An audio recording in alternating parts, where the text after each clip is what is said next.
Hello, and welcome to First Geek 411's book club. I think probably the two of us have never been more excited for a book club, maybe ever. Tonight we will be discussing The Invisible Life of Addie LaRue by V.E. Schwab. I was so excited I forgot to change Emma's name to your name, so it's done now. But yes, I am so hyped for this book. Uh, this will be All amazing. of the hype. Um, this is Cameron's favorite read of last year as we work our way through our podcast hosts' favorite reads. So excited to read this one.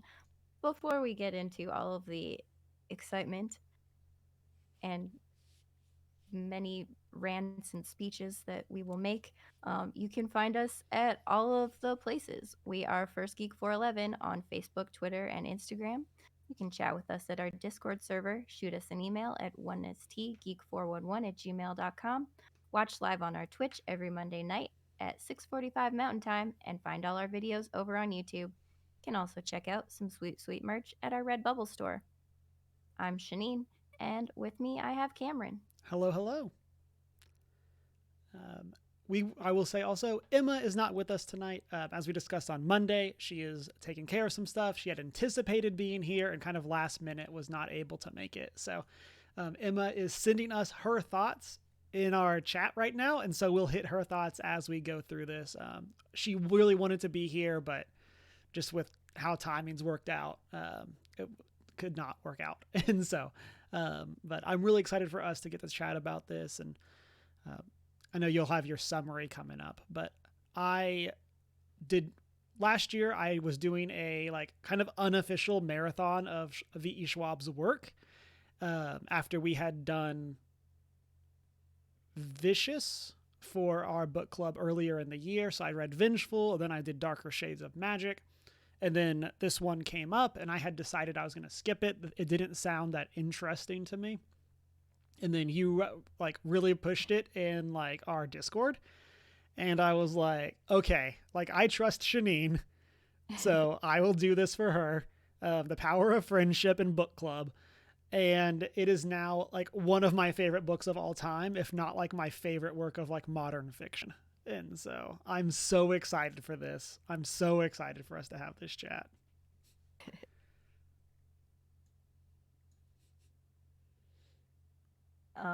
And we also seem to have timed it perfectly. A very happy early birthday to Addie herself coming up on March 10th. Definitely us to have planned that. That was definitely the most first geek thing to make sure that this lines up. I love it. All right. Um, a quick synopsis that I probably made a little too long, but it's a long book, It's so. worth it. Adeline LaRue from a small French village in the 1700s doesn't want her life mapped out for her and would do almost anything to be free, including kind of accidentally praying to the gods who come out after dark that she was definitely warned against. She makes a deal with the darkness for freedom and nearly eternal life in exchange for her soul when she's done with it. What she gets is a life with no ties at all, cursed to be forgotten by everyone she ever knew or comes into contact with. Until 300 years later, living day by day for centuries, when Henry, a man who works at a bookshop, remembers her. Addie has spent the past centuries trying to make a mark on the world that won't be instantly erased, and has sewn her ideas into the masterpieces of artists. When she meets Henry, she finds what she spent all this time searching for, someone to remember her. Henry has made his own deal with the darkness to be loved. He trades his soul, and the darkness gives him a year of everyone around him seeing in Henry the person they want him to be. The darkness has spent the past 300 years trying to break Addie, first for her to surrender her soul, and then for her to spend her life with him. Of course, Addie and Henry do not meet by chance, nor unbeknownst to the darkness. And heartbreak ensues. Yeah. I love your, sometimes you just don't want your life to be mapped out. So you accidentally make a deal with the devil. And, like, just, it happens. As one does. she didn't mean to, but then it kind of happened, and like, well, he's already here. Yeah. It would be rude for him to show up and not to make a deal. So, Yeah. All right. 3-word review. I'll say it holds up because this is the second time I read this book in about 3 months, and it was as good the second time as it was the first time.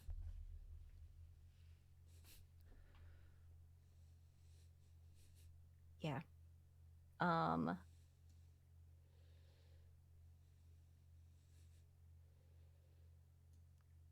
Made me cry, Mm.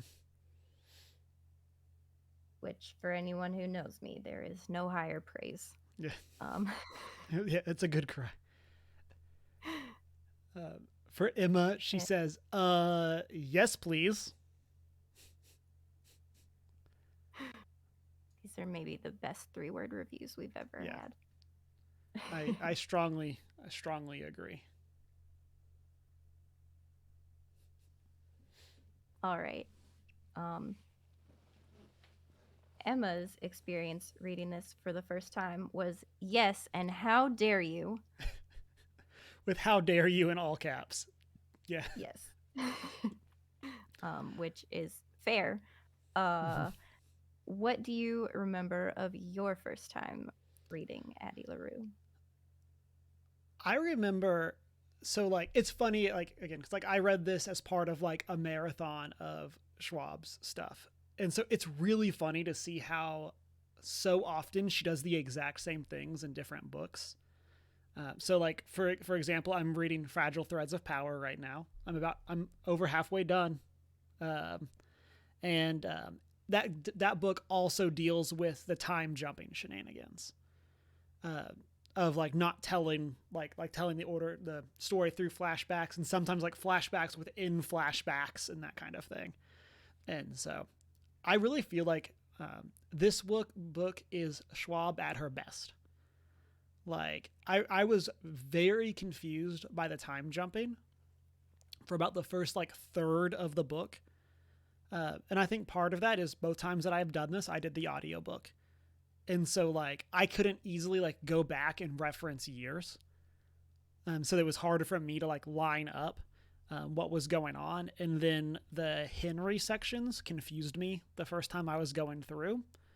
Just because like the year there is so different than what's going on with Addie, and I just like was not like placing that well. And so it probably took like, while I enjoyed the first third, it was probably after that point that's when the book like finally clicked for me the first time going through. And so like going through and re-listening to, I really enjoyed the first third a whole lot more. But I remember just like that portion confusing me. And like I've talked about this before with book club, because I typically do audiobooks. Like it was the same way when we did the Beard and Luthien, where like I did that as the audiobook, and that was like the objectively worst possible way to read that book. This one is by no means like that. I really love the audiobook for this one, but there was definitely a confusion because of that, and I didn't quite understand like the narrative structure yet. Yeah, that's fair. I think, yeah, Schwab does do a lot of time jumping in like a lot of her books, and I love it. I think it's one of like my favorite Mm-hmm. ways to like tell and like hear a story. Like every time there's some kind of media like that and people are like, "Oh, I was so confused." I'm just like, it's just the story. Like that's how it is. It's fun and I just love it. But I definitely can see how in audiobook form it would be harder to place everything. It Um definitely left me wanting to be like conspiracy theory person, of like actually like going through and like mapping out, okay, this is the actual chronological order, and like here's the connections and stuff like that. Like I've considered going and like making a graphic of some kind, just as like a cool thing of like this is how they connect. Here's like all that kind of stuff. But it's a great way to tell the story, and I love it. And yeah, again, I think it's Schwab at her best. yeah. Um I guess my experience reading it for the first time, I had definitely heard of the book. It was super popular, and I don't know.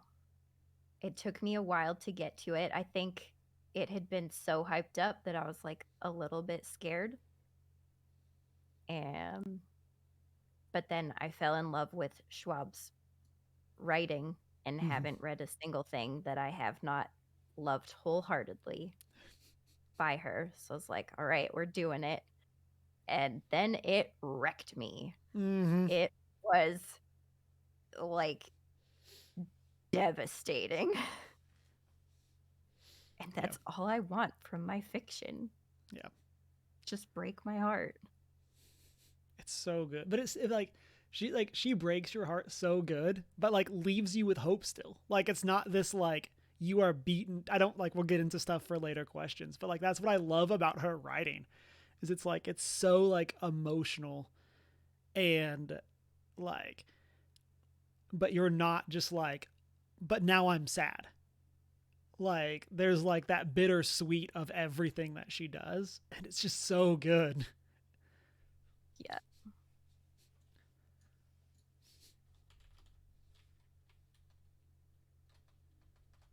All right. How was it different the second time around?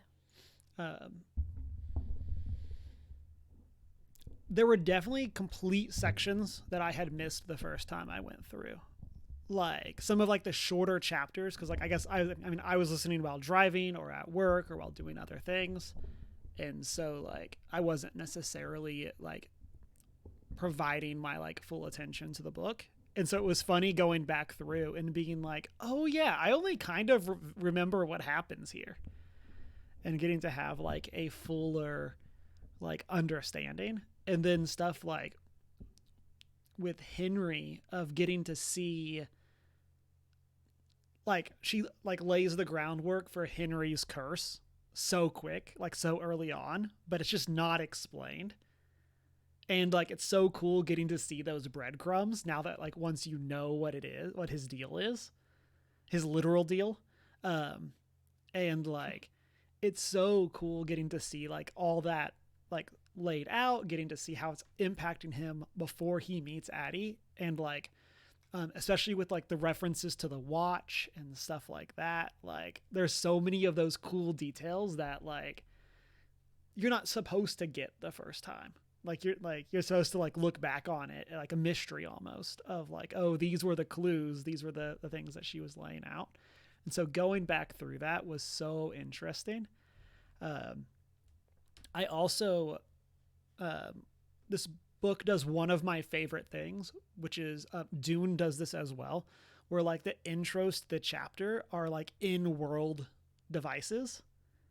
And so like everything in this one is a picture of Addie. That's like what leads to the, and so like, or something that's a reference to Addie. So like I had missed that my first time going through until like a certain point where it's like, oh, okay, here we go. I get this now.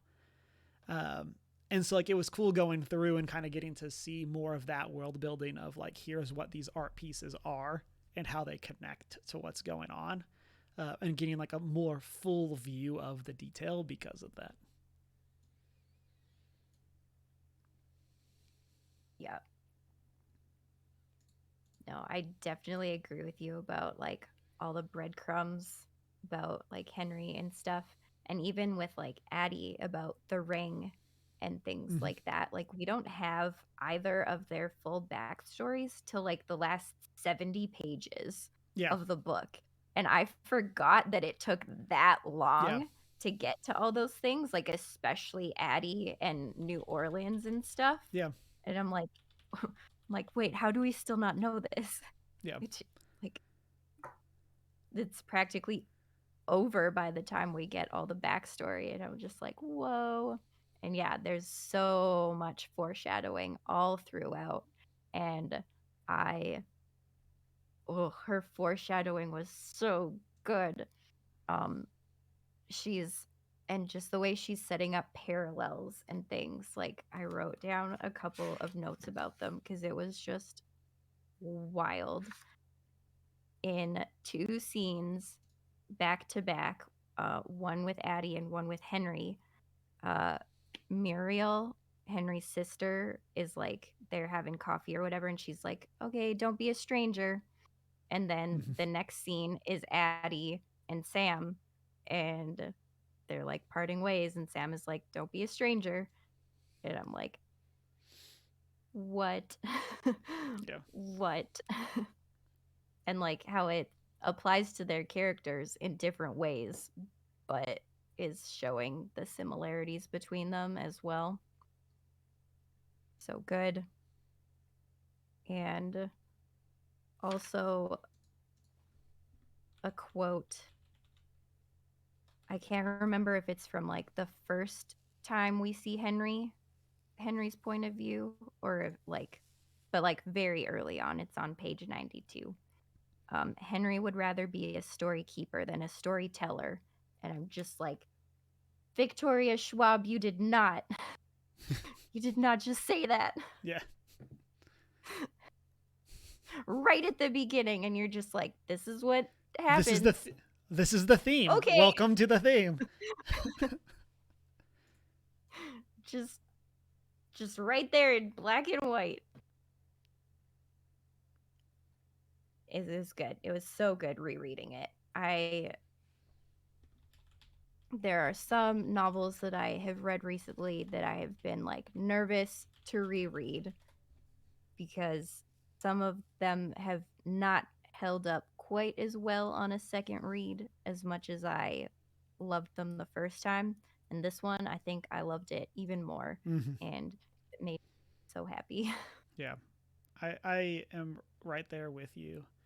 I was definitely nervous going into it, especially as much as like we had talked it up to Emma of like, if Emma hates this, I was like, I'm kind of interested because like this is the type of like there are certain things that like I enjoy that I'm like I can understand why other people would not like them, but like I'm pretty confident if you don't like this book, we can't be friends.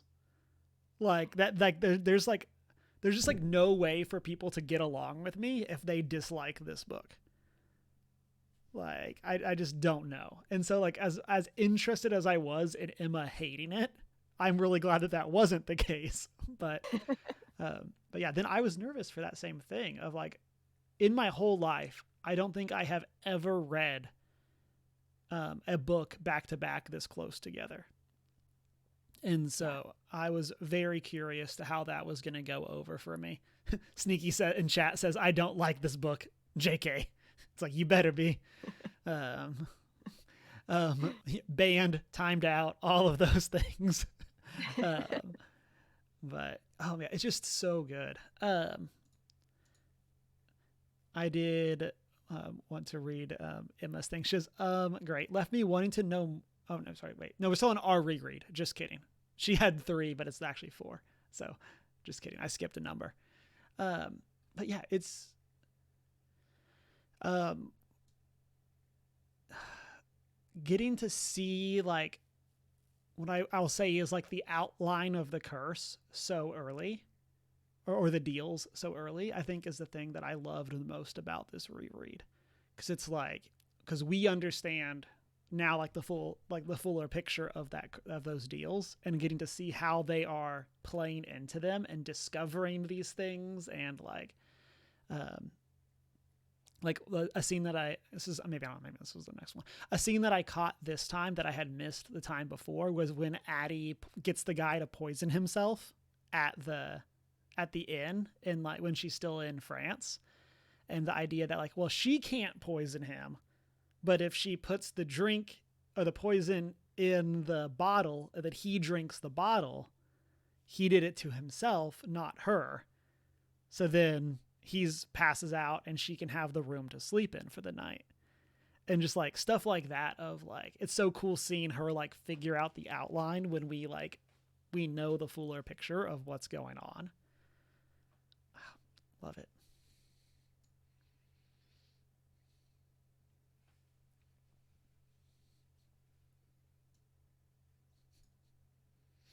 All right. Thoughts on the world building, getting to travel around the world and over time. Um, like I said before, this is one of my favorite V.E. Schwab tropes. Like, this is like, I did not realize that this was her thing. Like, because like this is like a huge part of Vicious is like the whole book is like told through this story of like catching up to a specific moment and stuff like that.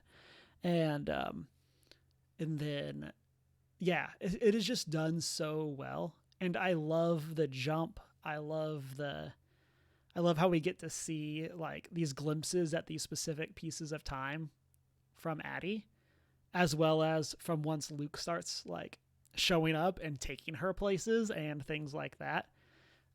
It was really fun to see like World War II from Addie's perspective and stuff like that, as well as I guess technically like the beginnings of World War One. I really loved getting to see those sides of things and like those like modern events. Like it's such a cool part of the story being like legitimately set in our world. Like this isn't supposed to be this like super fantastical place. And so like having that grounding where she's experiencing major world events like really helps a lot. And then it's also just like so fun to see how times change and like how that's represented in the book. And so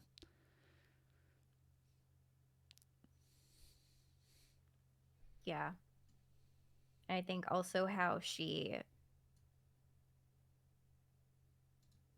is living in the different mm-hmm. times as well. Like she's able to do different things working around her curse depending on the era that Mm-hmm. she's in as well. So I think I distracted Shanine. I put a note for later.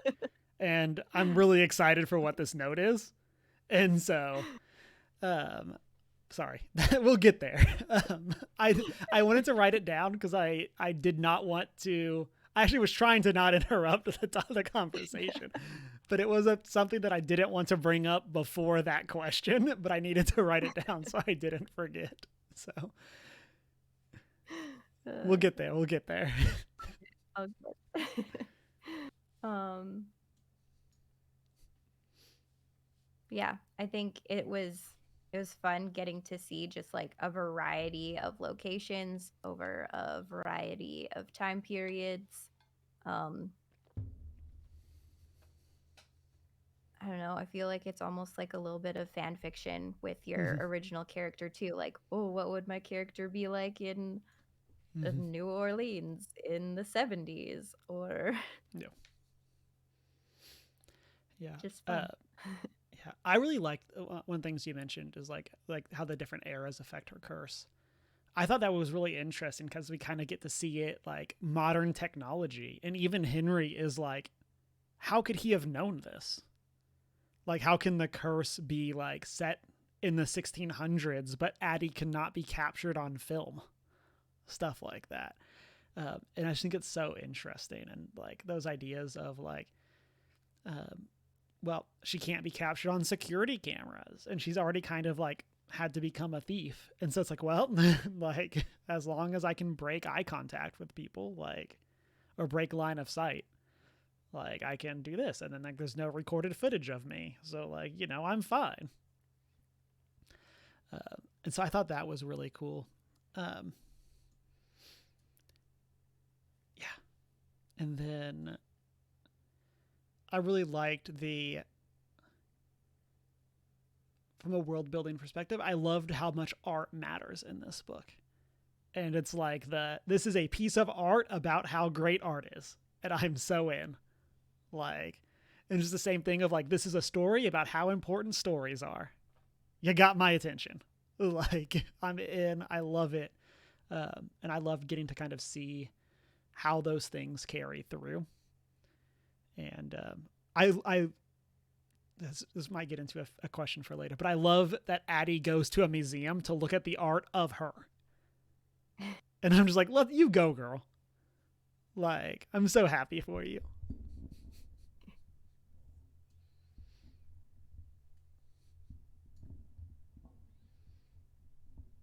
All right. And Emma says, About the world building, great. Left me wanting to know more about this deal making works, but also not. Also, really loved the inclusion of historic events as part of Addie's life. Mm-hmm. And you kind of hit on it earlier, but do we want to talk about like the specific deals here as well and kind of like what they like actually are, like how that works? Sure. Um, so Addie's deal is that she can leave no mark on the world, and the world can leave no mark on her. So shout out to her making this deal when she's in like her mid 20s and not when she's like 70, because that would have been a very different story if we had that as our protagonist. um, and so that means that she doesn't age. um, she also like one of the weird parts of it, like I thought this was really well thought out on Schwab's part. Like, surprise, this podcast is basically me just being like, I love Schwab's writing for this whole time. Is that like she doesn't need to eat, but she gets hungry. But because eating cannot leave a mark on her, she doesn't like adjust to not needing food. So she always needs food. And I just loved that as like a way of carrying that I don't think I would have ever thought of in 100 years of how that would affect that. As mentioned, she can't be caught on anything. Like, you cannot represent her because like her face, because that would be her leaving a mark. And then there's one other, and as part of she can't leave a mark, the most important way that we see that play out is that people don't remember her. So if you basically lose line of sight like you would in a video game, you forget her. And so there's lots of moments where she's like, oh, I just need to get and close this door, or I need to make sure this door doesn't close, things like that. And that's how that's her curse works. And then you referenced at the beginning Henry's curse, and in her curse is how did you put it? It's she traded that in exchange for her soul when she's done with it. Like, well done, Addie. Like, that's a good way to do it. Henry traded a year of his life to be enough. So anyone that looks at him sees him as what they want from him. And so he's enough to fulfill their desires, whether that's romantically, as a friend, as a child, as a son, as a sibling. He is enough for them. And so his has a bit fewer edges or like interesting facets. His Luke maybe gets a little bit better at deal making, but like but yeah, so that's his side of it. So, and I love these curses. Again, this is like my favorite, like My Hero Academia. Like, give me random superpowers that are just like super bonkers and off the wall. And that's kind of like, give me these curses that are not just like, here is my soul in exchange for being a great artist, which we see some of those people in this. Like it's Beethoven, right? Beethoven. Yep. As well as Shakespeare. Shakespeare. And then there's a handful of people on like Broadway and stuff like that. And so like those are the ones that we typically think of when we get these deals. And I just love that neither of these people's deals had anything to do with that. But we know that those like that mythos exists in the world because of Luke. And like, oh, it's so good. Yes. Notably also, Henry also only gets a year, not indefinite time. Yes. Yeah. Yeah.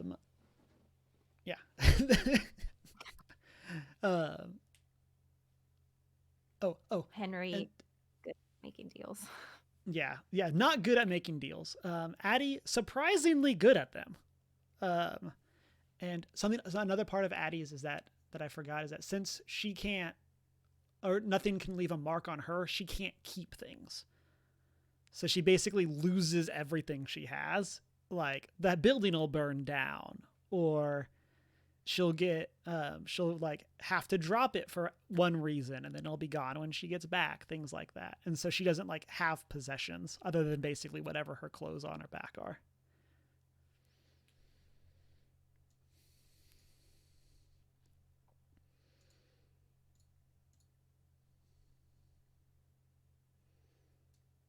Well, continued thoughts on Addie and Henry as characters as well as their relationship to each other. I love it so much. It makes me so happy. I love that Henry's deal not working on Addie is what makes him enough. Like, he's enough for who he is, not because of the deal. And oh, I just love that, like, that poetic justice there of like, Henry, you were enough the whole time. And oh, I just love it. Makes that's like the warm fuzzies that I love. And like, as he deals with like all of these conflict and all this like hard times in his life, but like, he is enough for because of who he is, not because of the deal. And oh, I love that so much. And then like, how I love how excited Henry is to help Addie. Like, once they start like pushing even more of the edges of her curse, like, I love that so much. And I kept on like in my head singing he's writing like he's running out of time from Hamilton during this for Henry. Of like, it's just so like on the nose for him. But oh, I just love how it's like this one thing, if I can complete this one task before the end of the year, it'll be worth it. And I just love that so much about them. Um, and then, like, from Addie's side, I love like her spontaneity compared to Henry's like, I have to go to work, I have to do these things, I have responsibilities to this bookstore. And Addie is like, I don't know, where are you sleeping tonight? Home, I guess. um, and I just love that so much. Again, I love that, like, oh, there's this random art show that we have to go to because art is the one thing that always changes and is always great throughout time. And oh, it's just so good.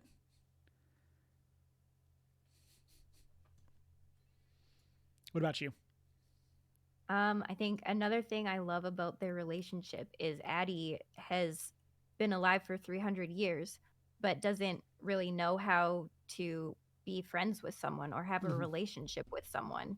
She's built these connections with people that last for less than a day. Mm-hmm. And so basically all the way she's been dealing with conflict is running away, Mm-hmm. and then the conflict's gone because Yeah, they because I forget. forgot.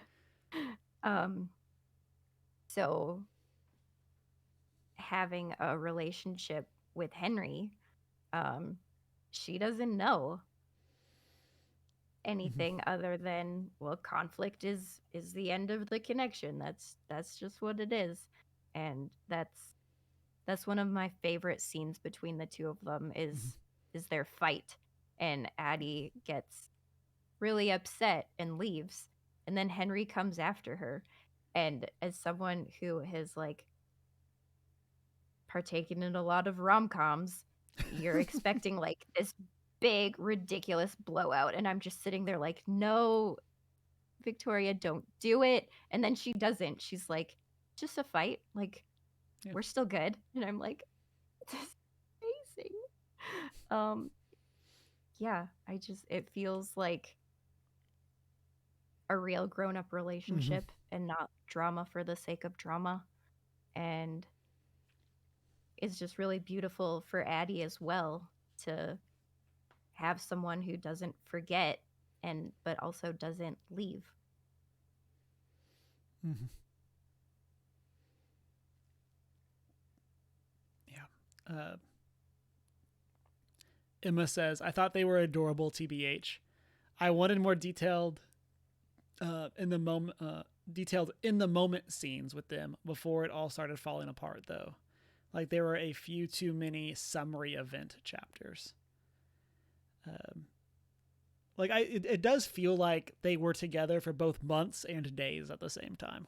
Of like, there's a handful of, and I mean, this is kind of the nature of your 300-year-old protagonist. Like, we can't see every day of Addie's life. And so some of those summary sections are like really interesting, and others of them are like, but I wanted to see the attempts. And so I wanted to see what all was going on there. And so I can definitely get where Emma's coming from there.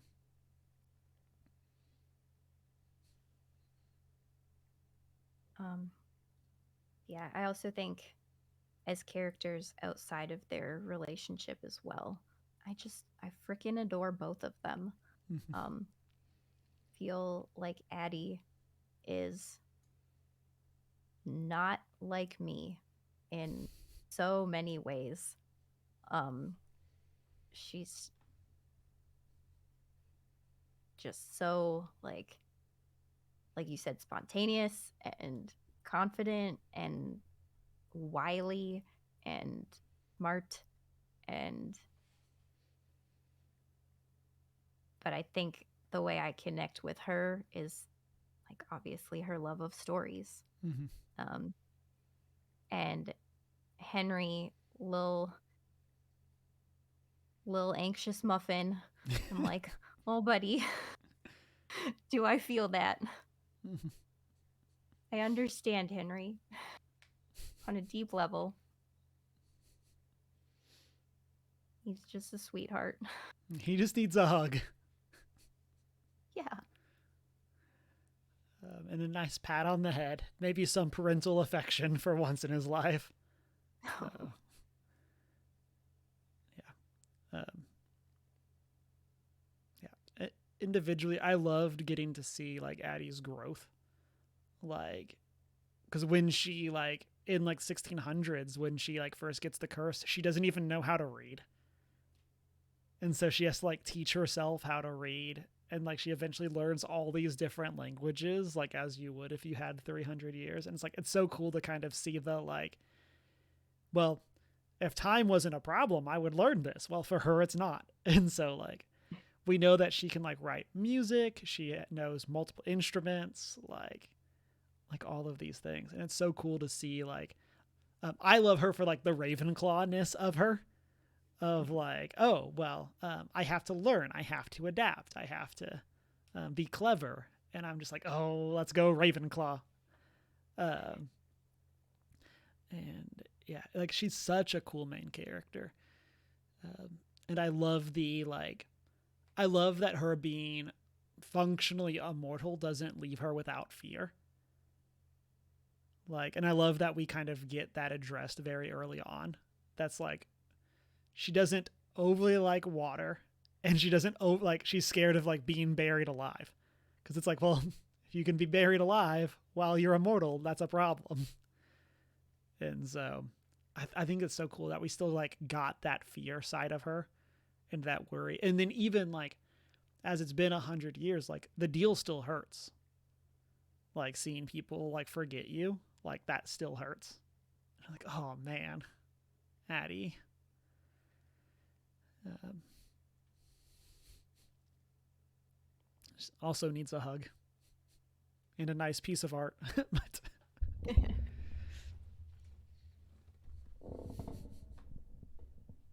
Right. And speaking of deals, thoughts on Luke as our antagonist slash villain and his relationship to Addie in particular. um, I love Luke, um, or the Night, or Darkness, or whatever you want to call him.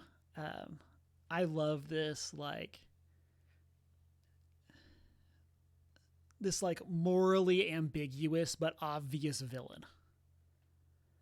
Of like, he is clearly like making deals that are better for him than they are for the person. And I love that it's just like, well, why does he do this? Well, he does something with the souls. Like, I love that we get to see him like take souls, and like we get to see what the soul looks like, but it's never explained why he wants them or like what he does with them. He just collects them because that's what he does and that's all the narrative needs. And it leaves that really cool mystery of like, what is the why for this? Um, and I love that in my like antagonists. And yeah, and I love that how for him being the devil, he's not evil. Like, he's not a good person by any means. Also not a person. But like um but yeah, I think that that's so interesting. And then like with Addie, I love how much he and like I'm this like is a major theme of the book. I almost said spoiler as we're in book club and we've already like talked through all of this. But I love how like I love the realization that he and Addie are very much the same person.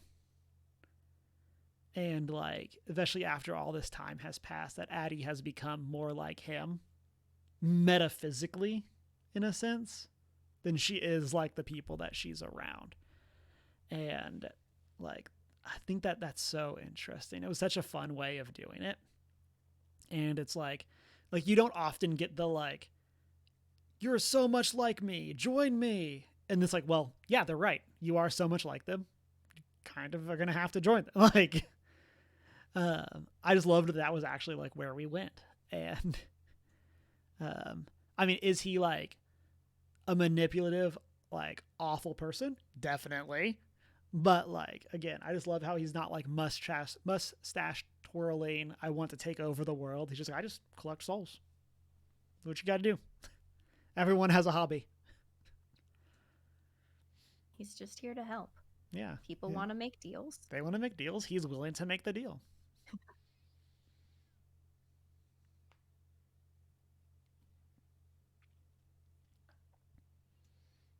I also love Luke.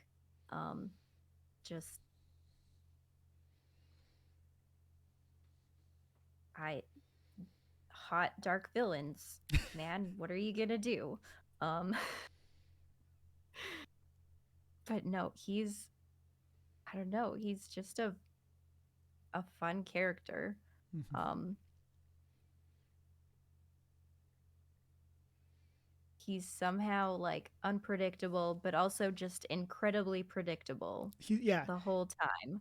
It's like, Um, yeah, if it's not the most obvious possible thing, like, like maybe he doesn't show up for 30 years, but then he shows up and is doing Luke things, and you're like, yeah, well, yeah, that's what we expected. yep, Um, here you are.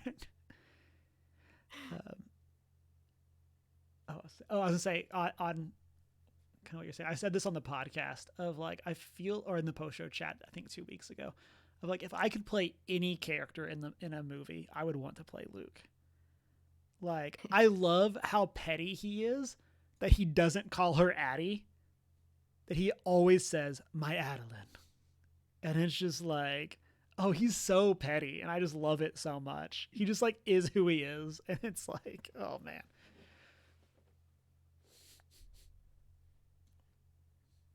oh,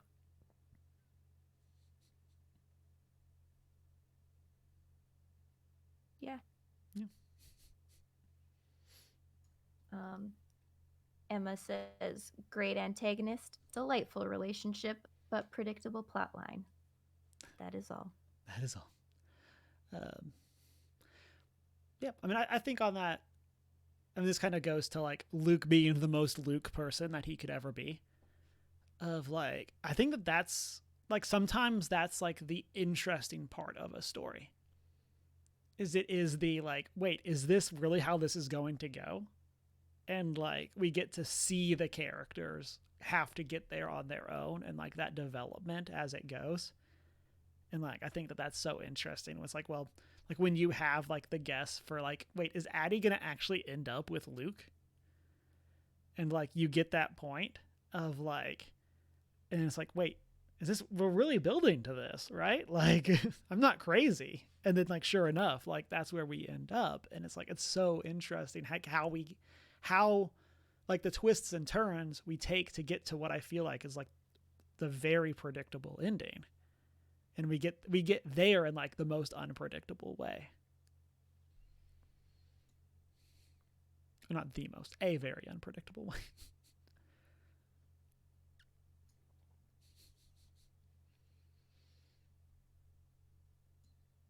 Uh, do you have a favorite encounter with Luke? I loved Luke at the speakeasy, where it's like the one with like the angel statue that's definitely not an angel, and like he's like, wait, what are you doing here? It's like, I run this place. Like and then it's like, oh, they upset him, and then like the next day it's gone. Like everything's boarded up. I just loved that encounter because it hits like Luke is here like stirring up, trying to find people to make these deals, but is also like, again, super petty. Of like, oh, you're gonna say this to me? I will shut this whole thing down right now. And oh, I loved that one because it was also always fun to see people that are not part of the deals interacting with him. Where like they see him just as like their employer. Because there's another one where they go to like a nicer bar, I think, or nicer restaurant or something, and they're just like, "Oh, hello, Mister Whatever," and they just think he's the owner. Like, it's so cool to see that side of it too. Uh, Um, my favorite encounter is one that stuck out to me the first time I read it, and then still the second time I read it. Um, when Addie is she's like eating chocolates in the bed of the Mm-hmm. Marquess or whatever she is. And Luke comes in is like, all right, we're having our anniversary dinner, and has all of the servants in thrall, Mm-hmm. having made supper for them. And it's just so twisted. And Mm-hmm. I think kind of one of the first times we see like how far like some of his powers go, and how far he's willing to go. Mm-hmm. And yeah, it's like just a super creepy twisted moment, and Yeah, I love it. yeah.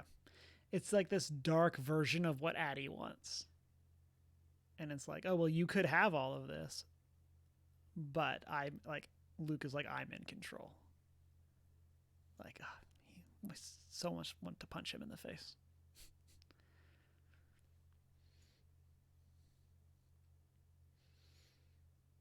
What did you think of the scene where he like reverses the curse and like Addie like ages? Ooh, also terrifying, Yeah. because I don't know, like Addie, for a minute you're like, what if he leaves it like this? Yep.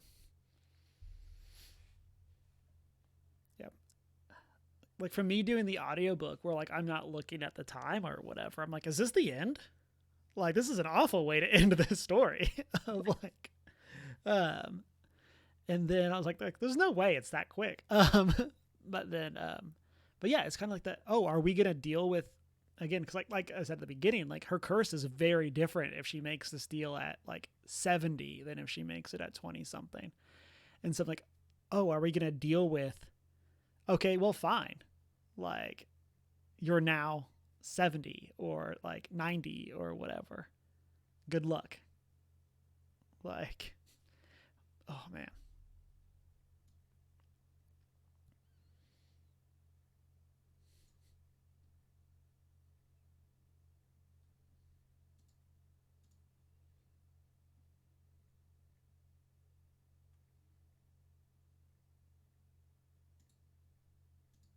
I also like the moments where he transports her to different places, Mm-hmm. but like through himself. I don't know. The darkness is vague, but is also everywhere. Um, Mm-hmm. I don't know. Just seeing like different sides of his powers and things. Mm-hmm.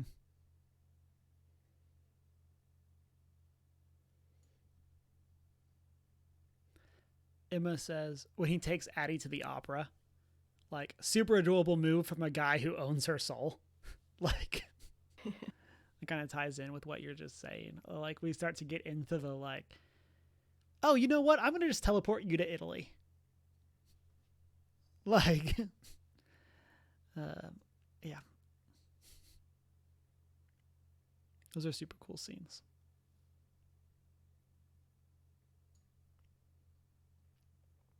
Yeah.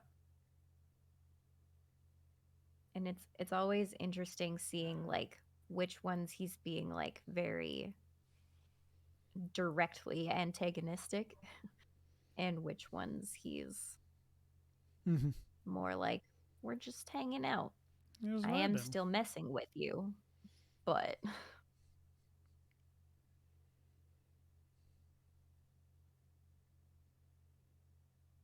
right as we travel through time, we get a lot of little cameos and whatnot. Um, who are your favorite side characters? Oh, I love Estelle so much. Of like this like wise older woman that lives in the French village and has like lived here her whole life, but like sees the world so much differently than everyone else. And it's just I love her so much, and I specifically like the time travel scenes where Addie goes home. And like when she goes to like Estelle's grave and is like upset because that's not how Estelle would have wanted to be buried.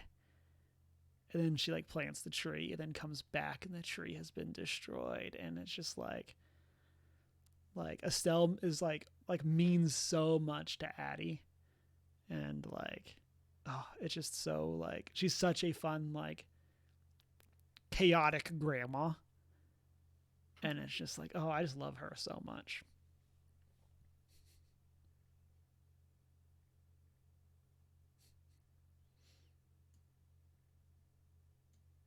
Yeah, I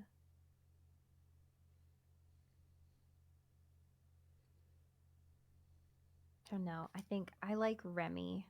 Mm-hmm. He's just like so sweet.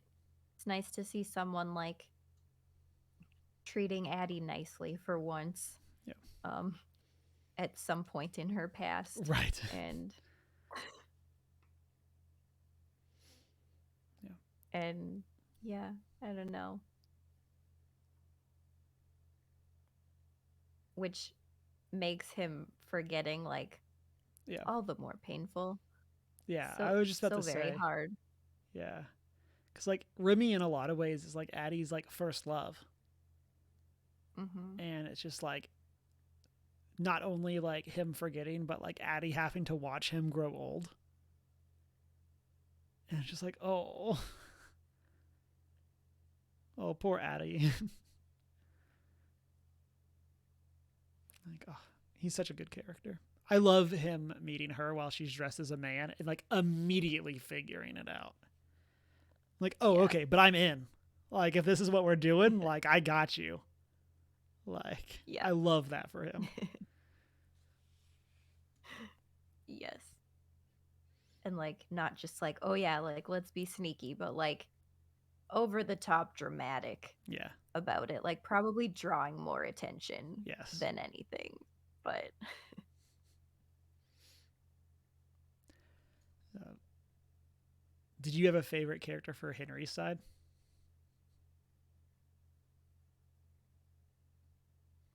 I like B. She's fun, and I think her like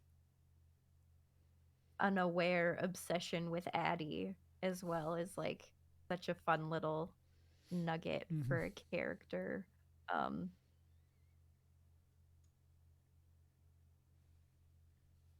Yeah, I agree. I think B is my favorite from Henry's crowd as well.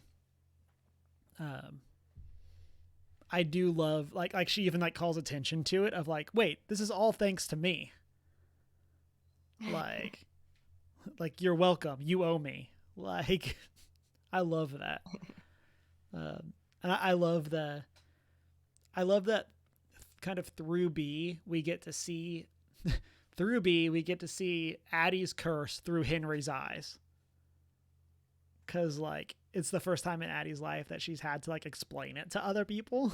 And so but then like Henry has to deal with hearing B say the exact same thing every time as well. And I just think it's so funny. Of like B is just so her. I was like, oh, you have this timeless look about you. It's like, yep. Yep, she sure does. Yep. Yeah, I do love that. Because, all right, the name completely slipped my mind. But his other friend, the other Robbie? one, Robbie. Yep, I was like Ronnie, and then I was like, no, that's not it. Robbie. I feel like Addie's interactions every time she meets Robbie are like slightly different. We Mm-hmm. never know how spicy Robbie is feeling that night. Mm-hmm. But B is just living in deja vu Yeah. constantly.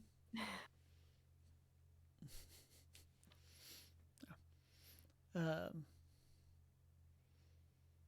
yeah. I think I like, again, it's kind of funny to get to see Henry's friends, I think, provide a really cool storytelling beat because we get to see how they interact with Henry and then how they interact with Addie. Of like, it's so fun getting to see Addie manipulate Robbie.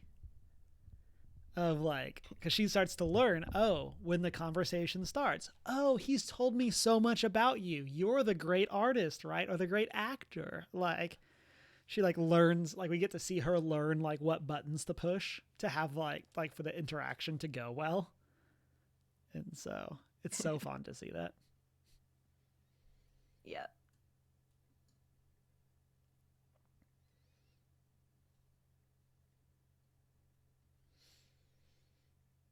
And Emma says, book the cat. No more needs to be said. Obvious shout out to Yeah. the animal mascot of the Mm-hmm. book. Yep. Insert animal companion. So, yeah. I do like that. Again, this is the like Addie helping Henry thing of like Henry wants to take book home, but can't like imagine separating book from the bookstore. And like Addie is the one that gets him to do that. It's like, oh, look at you helping him grow. Like, get out of his little bubble.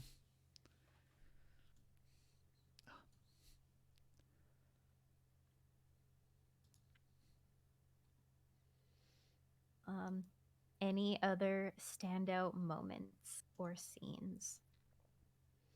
Uh, I really like I think it's the first time Luke doesn't show up for their anniversary, where like Addie is like decked out. She has basically made dinner for them, and he just like no shows.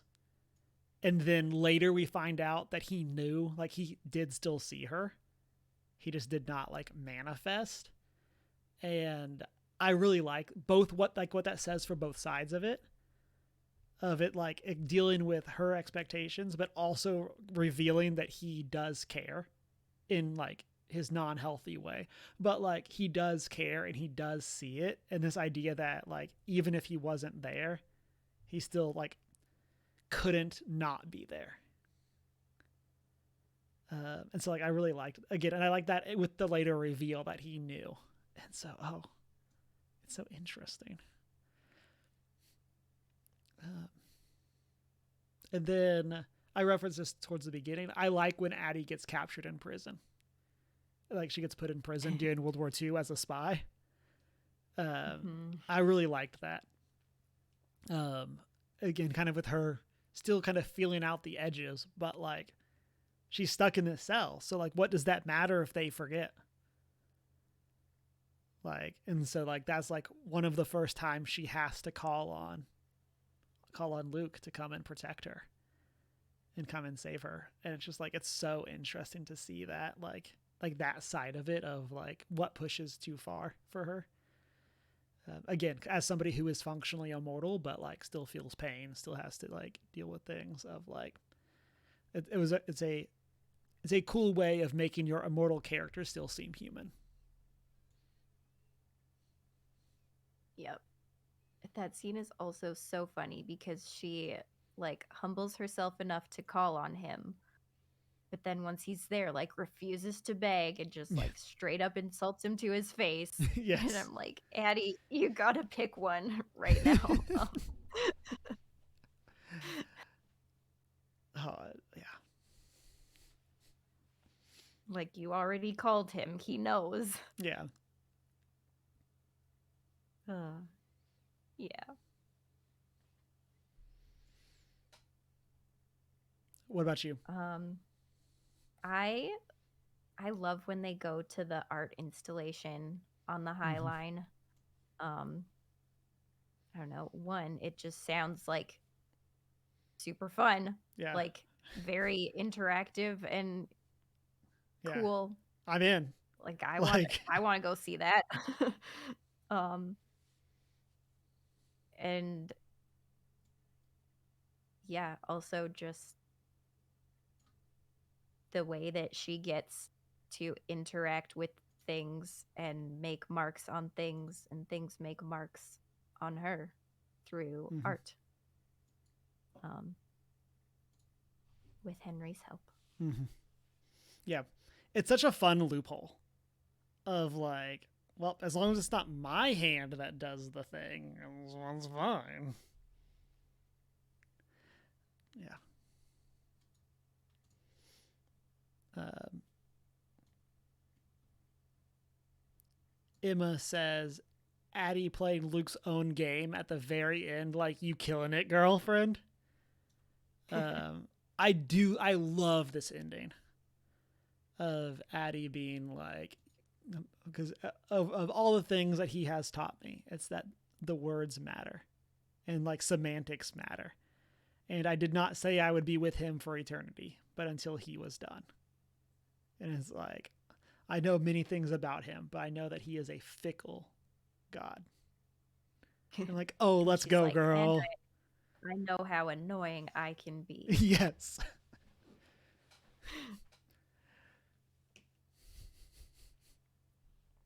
This is a contest I'm going to win.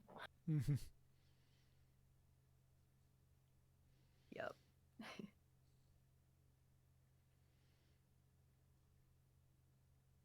All right, on to the long awaited question. Any dislikes, Okay. Cameron? So this is what I distracted us with earlier. I apologize. Um, so my big thing is so like a whole lot of this deals with Addie meeting, often romantically, like hooking up with people, and like that's a lot of how things go. Does no one use the bathroom around her? Like this is one of those like world building things, which is why I thought about it up there and added the note at that time. But like this is one of the world building things that really confused me. Of like, because it's established in the narrative that there are times where like she would leave and like would literally meet the person outside where they just were together. And then they would like spend the day together. Does that mean that they didn't go to the bathroom for like 18 hours? Like this is like the most nitpicky of dislikes. But like especially going like it I noticed this the first time. And then like the second time going through it, like I was like looking for it, like is it ever mentioned? And like it's never like again cuz it's like literally established that she would spend from the moment this person left their place in the morning until they fell asleep at night, she would spend with this person. Like that's not how's that possible? My headcanon is that Addie's out here like please don't close the door. Like, I know this is really weird, but I need you to leave the bathroom open. I know we're in public at a restaurant, but I can't tell you why, but please don't close the door. And she's just like this super weird person. Like, that's my headcanon for it. I don't think I noticed this the first time reading. The second time I definitely did. And I'm like, Kate, you're at a dinner party. People are going to be going to the bathroom. Like, how? And at that one, B's girlfriend, like, leaves for a second or whatever and comes back and is just like confused, but too embarrassed to say anything. And I'm like, okay, it worked out this time, but there had to have been so many times that it did not work out. Over 300 years. Yes. Like, of like, again, like, I don't want to get too specific, but like, I go to the bathroom before I go to bed. Like, just like every day, that is what I do. I feel like that's a good habit to be in for every human being. Use the bathroom before you go to bed. How are people not using the bathroom before they go to bed? Like, I feel like I have done this like my literal whole life. And I am so confused to how no one has ever gone to the bathroom before they went to bed in this book. Again, Yep. this is so nitpicky, but like, this is like the one piece of like world building that like so much else makes sense. And this is one of the questions I have for Schwab that I really want her to answer. Because I really hope it was, yes, I thought of that. Don't think of it. Like, I really hope that that's all the answer is. Like, She has done Reddit AMAs in the past. I wonder if she's addressed that at all. yeah, I'll look. Yeah. Okay. I also might like tweet this video at her and be like, can you please help us? Like, how does this work? Yep. Yeah. I wouldn't say that even goes as far as a dislike for me, but it is a wait a second. Yeah. It was a piece of world building I like legitimately have questions about. Like, And I know it's a thing in like all of fiction that people are like, "Oh, when do they use the bathroom?" But it's like actually it's like applicable to the literally, story in yeah, it's this literally case. relevant to how her curse works.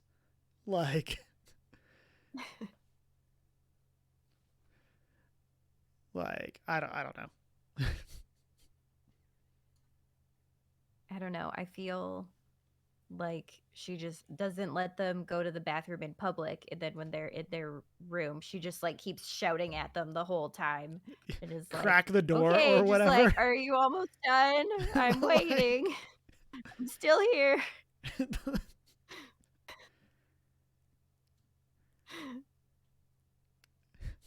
she's I like don't know. slowly opens the door.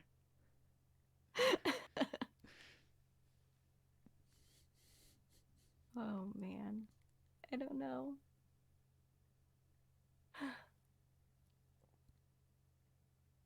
But moving on. Say, what were your dislikes? I don't have any. I think that that same one comes the closest to a dislike for me. Um but yeah, even on a reread, I was like it was all good. No notes. No notes. Everything's great. Yeah. I'm there with you. And like, I mean, it says something that like my one dislike is this super petty thing. But like, um, yeah.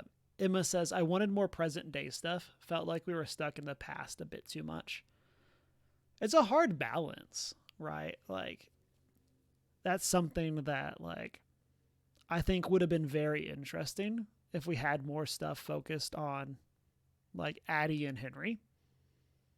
But then at the same time, if you go too far that way, you're now like the cool part about your protagonist is that they're 300 years old and immortal. And like, so if you spend too much time in modern day, you're leaving out that other cool part about your character. And it's a hard line to walk. Yeah, I think this is something that I'm going to vehemently disagree with Emma on because every scene is either a very significant interaction between Addie and Luke, or it is her dropping seeds of ideas, because every single one of her lovers that we get a scene with creates a piece of art about her. All of them.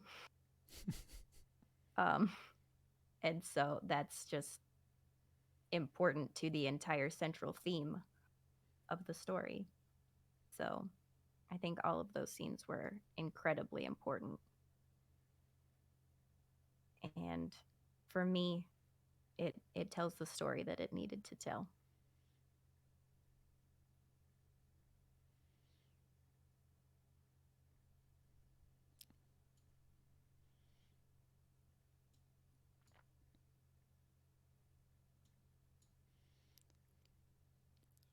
What do you got for Um, our next one? our next one, um, a couple of quotes. What is a person if not the marks they leave behind? And another quote, if no one heard, did it happen? If a person cannot leave a mark, do they exist? So this is obviously a theme throughout the whole book. Um, Leaving a mark, being remembered, and how that relates to our humanity. Mm-hmm. What are your thoughts? I like this is like again, it's such like a human struggle for a 300-year-old immortal of like this is the like everyone wants to be remembered. Everyone wants to have their story carried forward and like the so much of the struggle is that that's not what happens for the vast majority of people. And it's like it's so interesting like to kind of get to see that played out so directly with this deal. And like that struggle of like Addie having to find a way to or finding what that has to mean for her now that she can't do that. Um, and it's such a it's almost like it was planned out. I love how this deals with Henry. Of like again, Henry just wants to be remembered for being enough, and like not the deadbeat son who's not living up to his potential, or he just wants to be remembered for being him. And like again, it's just like such a cool theme of like that idea of like leaving a mark on the world, and like getting to see it play out through both of them.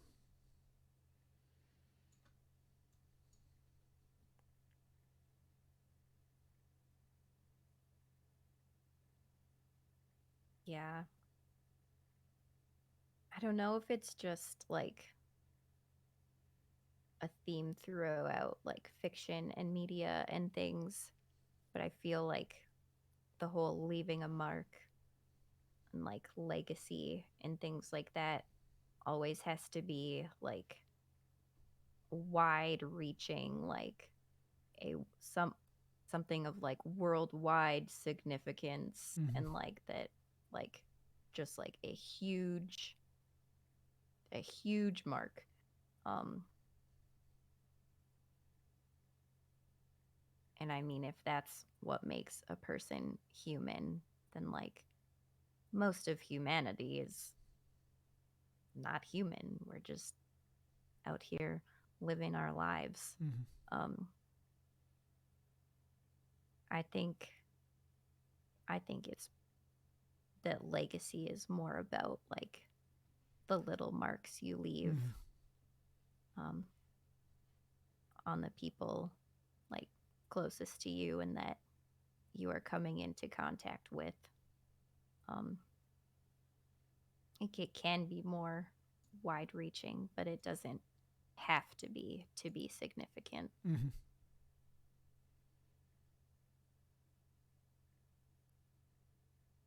I agree.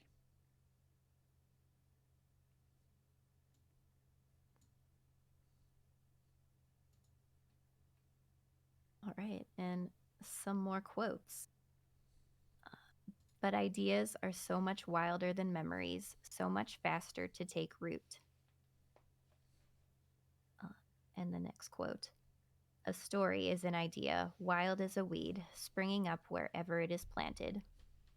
Um, Stories and ideas, also a major theme throughout the novel. What are your thoughts? So I thought for this one you were going to put my favorite quote. Like this is the one that I went and checked earlier. And so I think this is Addie, um, the first time she's kind of explaining things to Henry. I could kind of be wrong, but she says, "But isn't it wonderful to be an idea?" And I love that. And I love what the ideas of like stories and ideas represent in this. Of like, it is also Addie finding the loophole in Luke's curse. Like she can't be remembered, but her ideas can be. Like she can't be remembered, but her story can. It just is how it impacts these other people. And like I love that this idea of the V for Vendetta. Below this mask is a man, but I'm more than flesh and blood. I'm an idea, and ideas are bulletproof. I probably butchered that quote, but that's the idea. Like ideas cannot be killed, and I just love that idea that we get to see for Addie throughout this. Of like, I can't do this, but here is the 800 people that I've interacted with, and I have created all of these works of art through them.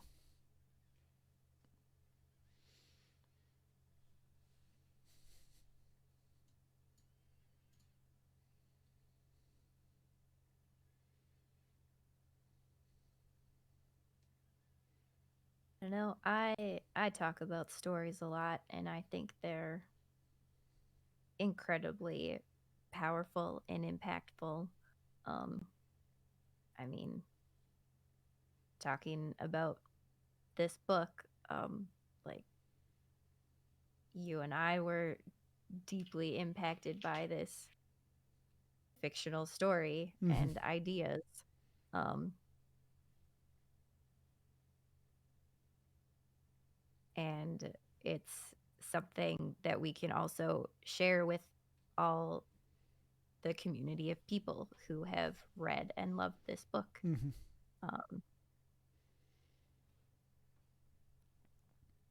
and yeah, I think it's really cool how, in that way, stories can create community and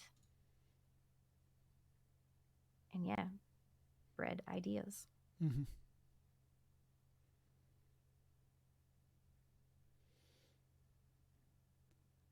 Emma says, "I'm a filmmaker. Stories are my life. I love them. She is me. I am her." Uh, and then like, I mean, for this, I love again like the loophole in the curse is getting Henry to tell the story, and that even if the Henry's deal had not been canceled, like that, the work that he did still probably would have been found by B. Robbie. Like they still would have found this, like this, what they would probably have just thought was a novel that he was writing. But like they would have still found this. And like it's so interesting to think of like again, like that mark mattered. Like that story exists in the world. Um and yeah.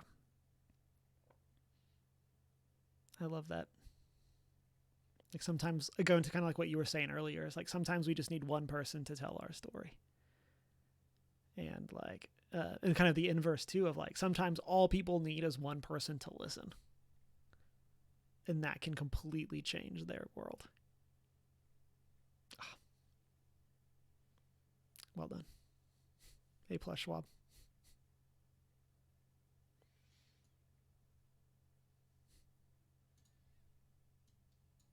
All right, thoughts on faith and religion? I thought this was super interesting. Like I love this idea of like Luke has this line of, "I'm stronger than your God and older than your devil. I am the darkness between stars, the roots beneath the earth. I am promise and potential." Um, oh, like it's just like, what are you? Like, and I mean, obviously, like Estelle might not have the full picture, but like seemingly there's like Estelle at least implies that there's more beings like Luke in this world. Like Luke is just the one that happened to answer Addie. And it's like, oh, I'm so curious to like what that means for like the pantheon of the world. Like it's such an interesting idea. I'm glad that I am both extremely glad we did not get that question and also extremely bothered that we didn't, because like I'm so curious. Um, Mm-hmm. and then like Yeah, it is interesting because, and like Luke and his ilk are set up as like the old gods, mhm, and the like the god of the Christian faith in like fictionally in the novel is a new god, as mhm, Estelle calls him, which is like, yeah, an interesting way to mhm, set up a pantheon belief systems. yeah. Yeah. I'm just so curious. I just want to know, like, how does this work? Like, um, yeah, I will say from a believer's standpoint, I'm very bothered by how few church people help Addie. Like, the number of times that she would like go someplace and be told to leave and that kind of thing. Of like, that's it's a bit rough. Like, it's not even like weirdness because they forgot her. It's just like, no, you're not welcome. It's like, oh, unfortunately, probably realistic, but like makes me sad. Yes. Agreed. Um, Emma says, I mean, if I had 300 years to live without being remembered, thanks to a demon slash fae slash other, I feel like I would just kind of eventually become neutral on all things religious, which I think is probably fair. Yeah. When, yeah, she spent all that time praying, waiting for someone to answer, and the only answer she got was Luke, and it's led to this. Yeah. And here we Um, are 300 years later. um, yeah, it's sad, but kind of fair. Um,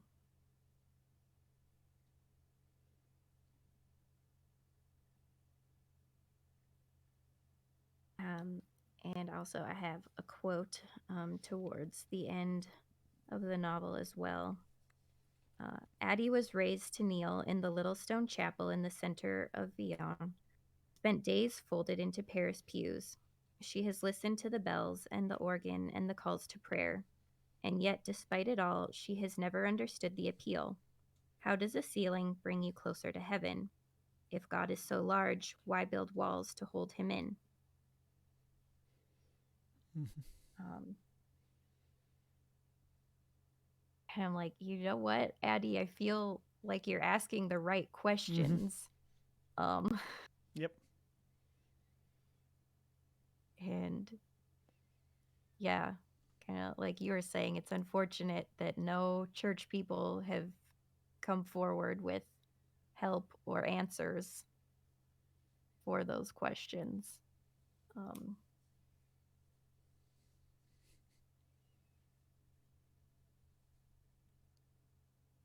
but yeah,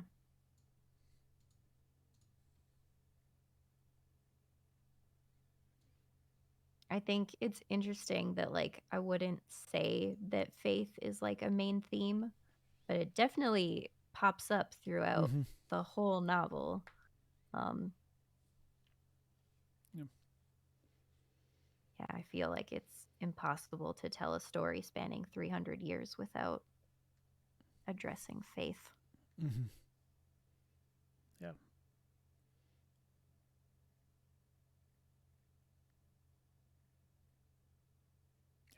We even get the idea of like her tithing. at the beginning of like leaving the pencils by the creek, like as she would pray, like, um, and yeah, I think it's so interesting to see and see how it like develops through the narrative. And yeah. Yeah. And I do think Addie was always ready to believe. She was just like waiting for Mm-hmm. something definite to believe in. Mm-hmm. Then And again, unfortunately Luke showed up. sadly, Luke was the first one to show up. So, Yeah. So oof there. yeah.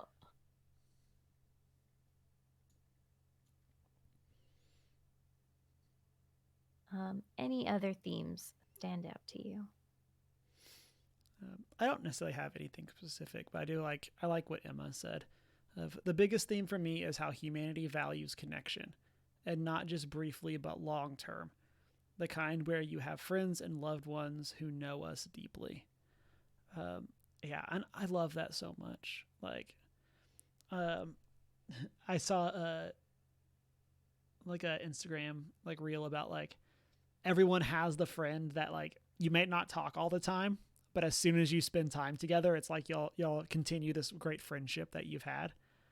Of like I have one friend that like we became friends when I moved to Dallas in third grade, and like we're still friends. Like I still see her regularly, and like we like I mean she lives in DFW, but like isn't specifically close. But like whenever people are in town, we all get together and like we all see each other, and it's like this one friend that like I have been friends with for like 25 years at this point. Like and that like that kind of friendship is so meaningful. And like oh yeah, and like just the Addie's lack of ability to have those is such a major like challenge and struggle that like I think a lot of people like especially like our age deal with of like especially like if you move of it's like oh well how do I make friends as an adult because now I don't like you don't have those connections that you've already always had. You have to make new ones. It becomes so much more challenging. Hmm. Yeah. Anything else that stood out to you or any quotes to share? I have two more quotes that I'd like to share. One is like different how the normal people in Addie's life viewed her before the deal, where it's a dreamer scorns her mother, a dreamer mourns her father, a dreamer warns Estelle. Still, it does not seem like such a bad word. Of like, I again, I love this idea of like Addie is too big for this small town, in like no middle of nowhere France, and like she needs that freedom. She needs to roam, and she's the dreamer that can like she cannot be contained there. Is this how she wanted to leave? Probably not, but like it's such like a cool thing of like through all 300 years, Addie is still that dreamer of like what could the future hold. Like oh, that's so cool. Again, it's one of those things that's set up early, and is such a good payoff for like the book as a whole. Mm-hmm. And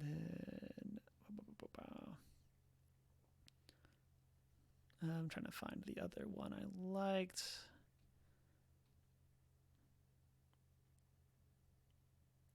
Oh, so then this is one from Henry. He says, I remember seeing that picture and realizing that pictures weren't real. There's no context, just the illusion that you're showing a snapshot of life. But life isn't snapshots, it's fluid. So photos are like fictions. I loved them for that. Everyone thinks photography is truth, but it's just a convincing lie. And if I have not heard a better summary of the social media age, like like that's what it is. Like it's all just a convincing lie. And again, A plus Schwab, no notes. Like I love that she gets this in here. And like this idea that even the things that we most associate with truth can be fake. And it's like such a good of like, again, that idea of like going back to what we were talking about earlier of like leaving your mark. Like the mark that we remember from many people is not necessarily true. Like, because we only have photographs, like we only have these small depictions of who these people are, and they're so much bigger than what we see. Like, oh, I just love that quote.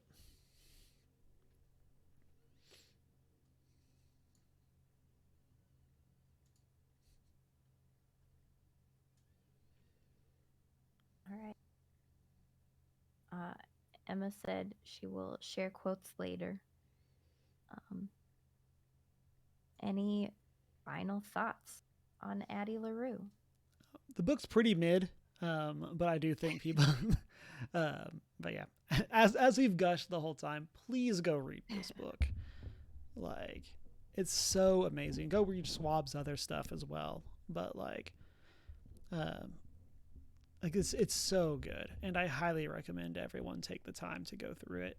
Um, it is a relatively long book, but like it's definitely worth it.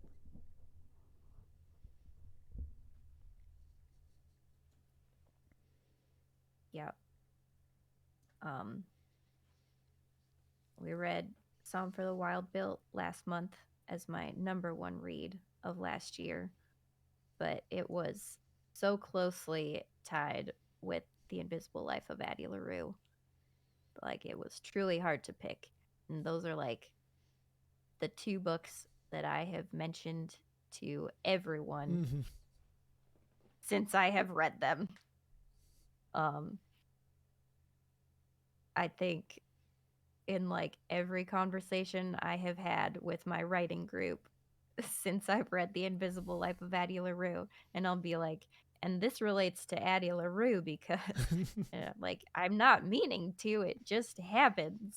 Also, have you read The Invisible Life of Addie LaRue? Um, it's great. Mm-hmm. It's just great. You should just read it. And if you've already read it, read it again. Just read it again.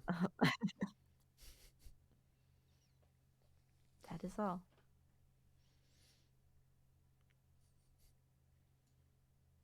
Um,